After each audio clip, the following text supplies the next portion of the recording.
Good day and welcome to yet another episode of the Enactus Perspective, brought to you by Enactus South Africa. My name is Thembalethu and I'm your host for this season.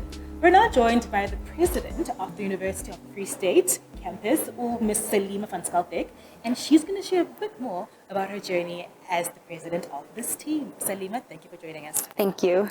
Okay, president, right? So Yes. when you start off, you start off as a member and you work your way to the drive team, and then you become part of the exec, maybe as a DP, and the utmost, pivotal title is president. Yes. How did you get there? How did that happen?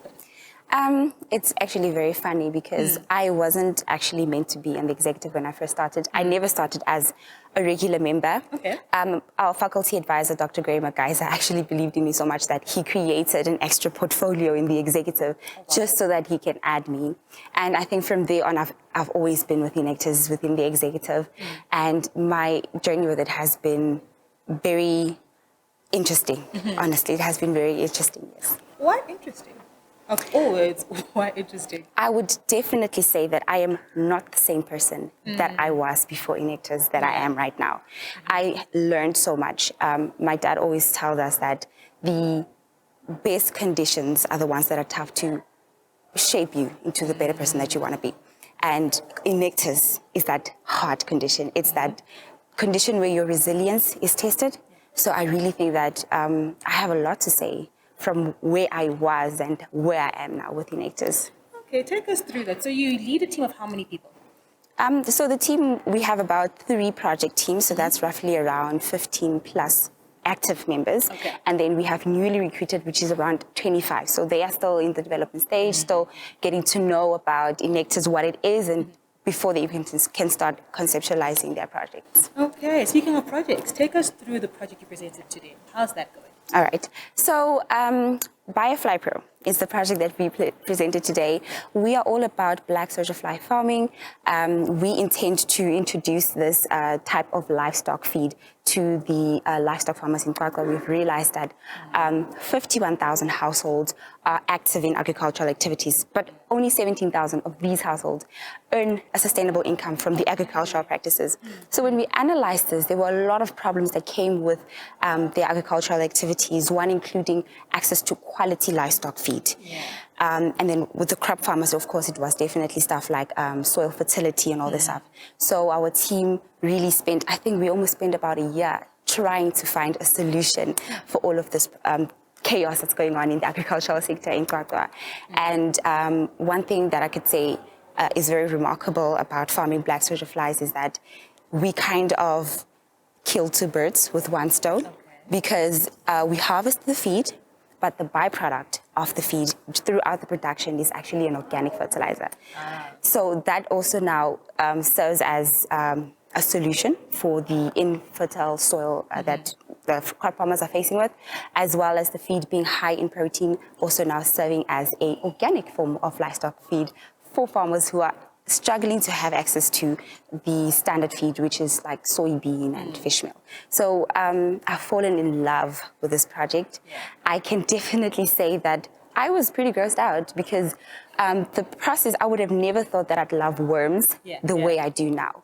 Like even on the farms, all of them, when we are farming them and we are taking them from one container to the other, we want to not even waste one worm. We're like, it's our protein gold. I never thought, and I am learning continuously with this project, and I love the benefits that come with it, and I've loved seeing the impact that it has on the livestock farmers and the crop farmers. I love it. So the benefits that happens to the communities that you actually impact, there's also benefits that happens within yourself, right? Enactus is quite the hot pot. Yes. As you mentioned, you are pruned, you are cooked to the brim, right? So how has the journey been for you? How would you say you have been cooked for and sharpened for the better? I would definitely start with my mindset. My mindset has developed immensely.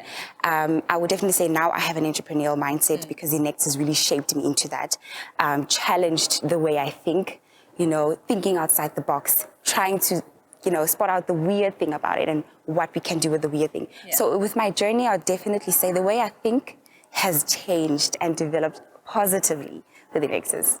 100%. I love to hear that. So when it comes to organizational culture now, so you're leading a team What are the key components of your team specifically? Because we know with Enactus, there's collaboration, there's innovation, and a recent theme of thriving, right? But within your specific team, what values do you instill in them? I would speak to the point of passion. A lot of the things that we do, like I said, Enactus is very challenging. It puts you in a very difficult situation and tests your resilience. So a lot of these things, I think passion is what drives us to be here, regardless of the difficult times, the late nights, the 2-hour sleep per day, because we are trying to get our projects ready. So I really think it comes from a place of passion. A passion to help people, a passion to develop communities, a passion to do good and give back and create meaningful impact. So what I always tell students that we recruit into Enactus is that find the passion. Find the passion, whether it is a digital innovative project you're doing or agricultural project. It doesn't necessarily have to be on people, but because you find a center where your passion lies, that will be your drive. You will always keep going. You'll find yourself doing things that you never thought you would go out of your way to do. So yeah, passion is definitely. Passion, I absolutely love that. So let's say there's someone sitting and saying, I like the way she's speaking about Enactus, but I'm not sure if I should join. What advice would you give to that person to actually go out there and register to be a part of Enactus? I would say your experience with Enactus is what you make of it. Yeah. We are not a student organization that just sits back and expects things to come to us. We go out and we make the difference, and that is what makes it so amazing to be part of Enactus, is because we get to see the impact that we make. It's so amazing to find people that you've helped in communities come up to you and say, you are a student and you are so much younger than me, but you have helped me so much. That coming from an elderly person or someone who's older than you is beautiful. And I think it's one of the good things that come with it. So it's really what you make of it, and that's all it can be. 100%. If you are hesitant, please go out there to your respective campuses and register to be a part of this beautiful, impactful organization. So, Salima, as we're concluding, I want you to tell us a bit more about your journey as a president, just in 3 words, though. So use 3 adjectives and say how your journey has been so far as the president of Enactus. The 3 best words I'd use is inspirational, empowering, and definitely I would look at it in the sense of educational. It's very educational. Yes. Inspirational, empowering, educational. I almost said 3 E's, but the first one is yes. Thank you so much for joining us. It's been an absolute pleasure. Thank you. The pleasure is mine.